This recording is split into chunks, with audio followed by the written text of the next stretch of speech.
नमस्कार दोस्तों।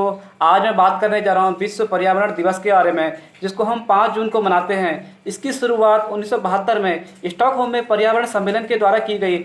वहाँ पे यह तय किया गया है कि हम 5 जून को ही विश्व पर्यावरण दिवस मनाएंगे तथा इसको मनाने का प्रमुख कारण पृथ्वी का तापमान निरंतर बढ़ना है। यदि पृथ्वी का ताप निरंतर बढ़ते रहेगा तो ग्लेशियर पिघलेंगे तथा समुद्र का जलस्तर बढ़ेगा तथा यह धरती डूबने की कगार पर आ जाएगी। जैसा कि आप ताज़ा एग्जाम्पल देख सकते हैं, इंडोनेशिया की राजधानी जकार्ता में। इंडोनेशिया की राजधानी जकार्ता आने वाले 10 साल के अंदर डूब जाएगी, क्योंकि जलस्तर कंटिन्यू बढ़ रहा है तथा वह राजधानी जलस्तर के नीचे आ जाएगी तथा इस कारण वह समाप्त हो जाएगी। इसके लिए इंडोनेशिया ने अपनी राजधानी शिफ्ट करने को भी घोषणा कर चुका है।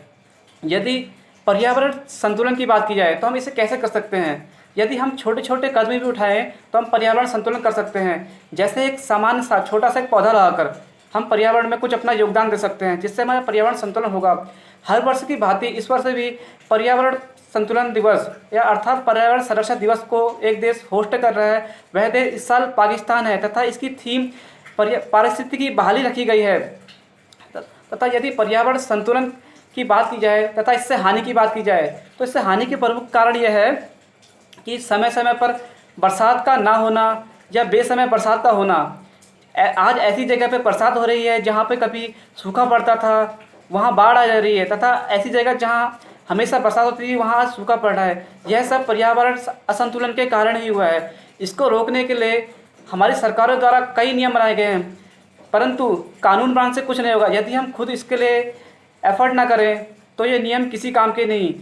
यदि हम खुद एफर्ट करेंगे तो ही पर्यावरण संतुलन हो सकता है। इसके लिए हम घरों में सामान्यतः एक कदम उठा सकते हैं, कचरे को अलग अलग करके। जैसे पॉलीथीन का कचरा अलग करके तथा सामान्य कचरा अलग करके, क्योंकि पॉलीथीन का कचरा ऐसा होता है जो कभी पिघलता नहीं। उस कचरे को हम रिसाइकिल करके कुछ अलग प्रोडक्ट बना सकते हैं तथा अलग कचरे को अलग करके हम उसे खेती में यूज कर सकते हैं। इसके द्वारा खेती में यूज होने वाली हानिकारक खाद का प्रयोग हम कम कर सकते हैं तथा इस खाद को एक जैविक खाद के रूप में यूज कर सकते हैं। यदि तथा अन्य क्षेत्रों में बात की जाए, समय समय हमारे ग्लेशियर पिघल रहे हैं। जानते हैं इसका कारण क्या है? इसका कारण ग्लोबल वार्मिंग अर्थात पृथ्वी का तापमान बढ़ना है। हाल ही में आपने सुना होगा उत्तराखंड में ग्लेशियर पिघला तथा इसके कारण कई हानियाँ हुई, कई लोगों की मृत्यु हुई। इसको रोकने के लिए केवल एक ही कारण है, एक ही प्रयास है कि हम अधिक से अधिक पेड़ लगाएं तथा पृथ्वी के तापमान को कैसे कम करें। CFC में यूज होने वाली प्रोडक्ट को कम यूज करें, जैसे AC, फ्रिज, इनका यूज कम से कम करें तथा जो हमारे पास व्हीकल है उनका प्रयोग कम करें। यदि आप व्हीकल का प्रयोग करते हैं तो आप साइकिल का प्रयोग करें, जिससे पर्यावरण प्रदूषण नहीं होता तथा आपके शरीर भी फिट रहेगा इससे। तथा यदि हम पर्यावरण में तापमान के बढ़ने का देखें तो हमने पिछली सदी में 1 डिग्री सेल्सियस तापमान पृथ्वी का बढ़ाया है।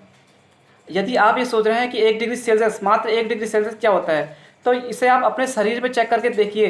1 डिग्री सेल्सियस बढ़ जाने पर आपको बुखार आ जाएगा। ये कारण होता है 1 डिग्री सेल्सियस का, जिसके कारण निरंतर समुद्र का जलस्तर बढ़ रहा है तथा पर्यावरण असंतुलन हो रहा है तथा ये धरती डूबने की कगार पर पहुँच जाएगी। यदि इसे अभी सुरक्षित नहीं किया गया तो फ्यूचर में शायद ना हम रहें ना ही पृथ्वी, क्योंकि पर्यावरण से ही हम हैं। यदि पर्यावरण ही नहीं रहा तो हम नहीं रहेंगे। तो मैं आपसे गुजारिश करता हूँ, पर्यावरण में अपना योगदान दें, अधिक से अधिक वृक्षारोपण करें तथा एक अपना योगदान दें। सामान्य सा योगदान आप अपने घरों में दे सकते हैं, जल की बर्बादी रोककर। क्योंकि यदि आपने देखा होगा आपके घरों में टंकी से जल बहते रहता है, लेकिन आप उस टंकी को बंद कर दें तो वह जल कई लोग की प्यास बुझा सकता है। आज कई ऐसे क्षेत्र हैं जहाँ पे सूखा पड़ रहा है, जिनको पीने के लिए जल नहीं है। यदि आप यह जल निरंतर इस्तेमाल करते रहेंगे तथा उसका मिसयूज करेंगे तो यह जल आने वाले 10, 20, 50 सालों के अंदर एक निरंतर स्तर पे कम होता जाएगा तथा यह एक समाप्ति की ओर होगा। यदि आप अपने लिए नहीं तो अपने फ्यूचर के लिए तो कम से कम अपने लिए कुछ जिम्मेदारी निभाइए, जिससे कि आपके होने वाले फ्यूचर में कुछ आपके फ्यूचर को कुछ फ़ायदा मिले। धन्यवाद।